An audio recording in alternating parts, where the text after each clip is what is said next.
Welcome to ISE's Equity Index Weekly Outlook, a weekly outlook on ISE and other industry indexes, hosted by Patrick Seresna, a derivative market specialist and investment manager with extensive expertise in options and the broader derivative markets. ISE trades options on more than 15 proprietary sector indexes, as well as broad-based indexes and a variety of licensed benchmarks. ISE continually enhances its trading systems and develops new index options products to provide investors with the best marketplace and investment tools to trade smarter. Hello and welcome to the ISE Equity Index Outlook for March 7th, 2011. This is Patrick Seresna.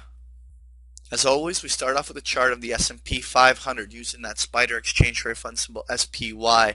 We've been looking for a market top to develop up along these zones, even as high as the 137 level on the upside. In the bigger picture, we think that some good, healthy 5 to 10% market correction should occur, but that doesn't necessarily mean it's going to be a straight line move lower. In many cases, a topping formation could take even a month or more to develop. And so we could find ourselves in April and we still haven't really begun a big drop or downwards towards the downside targets. At this stage, if we cannot break back to new highs on the S&P, we'd be looking for this pattern to break down and head down for a solid test of the 127 to 128 area on the downside. But at this stage, we still cannot rule out the possibility that we first actually break to a higher high, testing into that 136, 137 zone before breaking back down to retest what would be a neckline along that 130 level.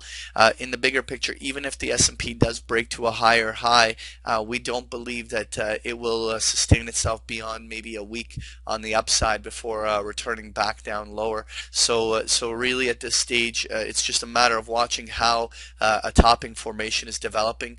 Could the S&P be making new highs in a sustained rally? We certainly don't want to rule that out for later in the year, but at some juncture here, we first need to have a good multi-week, multi-month profit-taking cycle on the downside, create a solid basing on the S&P from which a new rally could begin, and we could revisit all the different scenarios at that time. But at this stage, we're just watching how the S&P develops a top up along these zones and then subsequent market correction.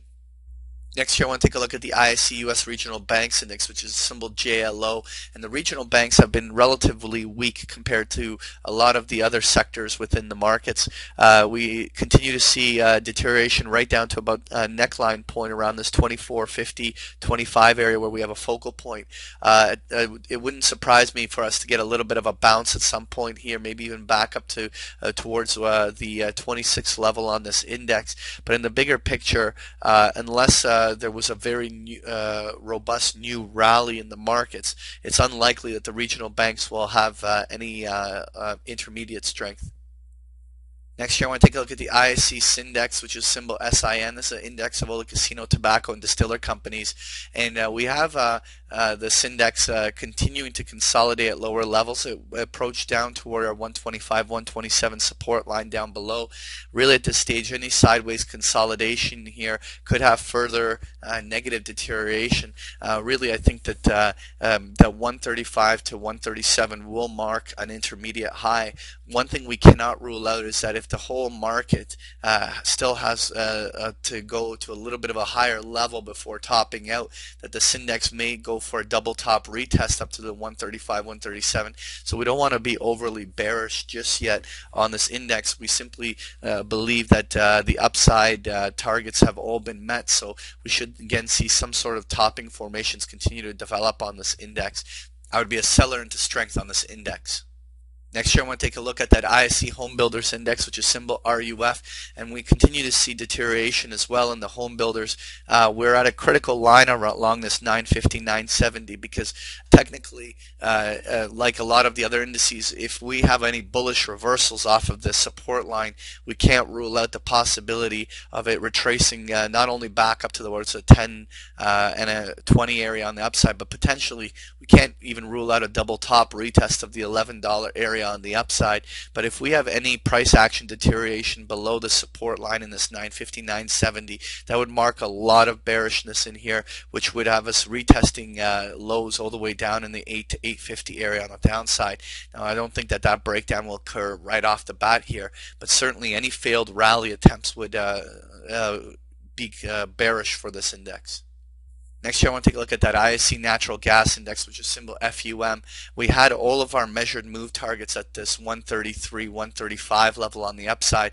We temporarily exceeded it on the upside, and even though a little bit 1 day of selling kind of reversed it down, we continue to have a very clean uptrending natural gas index, because a lot of the components within the natural gas index are also oil plays as well. We continue to see the strength in this whole sector of oil and gas. We cannot rule out extended moves higher if we continue to see the commodities rising. If we have another leg higher in what we call an extended move, we could be targeting an area around this 140 to 143 area on the upside. If we do target that and see a push, I would be very careful on trading this as these extended moves. When you get caught on the wrong side of the profit-taking cycle that will eventually occur, they could be very fast and dramatic. So make sure that anyone trading these natural gas plays, that you're very eager to take your profits and have one foot out the exit door. Finally, I want to take a look at this ISE Mini FTSE 100 index, which is a symbol UKX. We've had a number of measured moves on the upside that even targeted 630, 640, but we've been talking about over the last week or two the fact that we've been in a sideways channel, more or less contained between 590 and 610 as the FTSE trades back and forth within those ranges. At this stage, if the S&P 500 for whatever reason was to still break to a higher high, we can't rule out that the global indices will all follow suit and actually show some short-term strength. But in the bigger picture, we believe the FTSE, just like the S&P, is going through a topping formation up along here that will eventually have the index roll over. That was your ISE Equity Index Outlook. Thank you for joining me. Thank you for participating in this week's session. Please join us again next week. For more information about Patrick Ceresna and to sign up for free index options trade alerts, visit www.optionsource.net. To learn more about ISE index options, visit us at www.ise.com/indexoptions.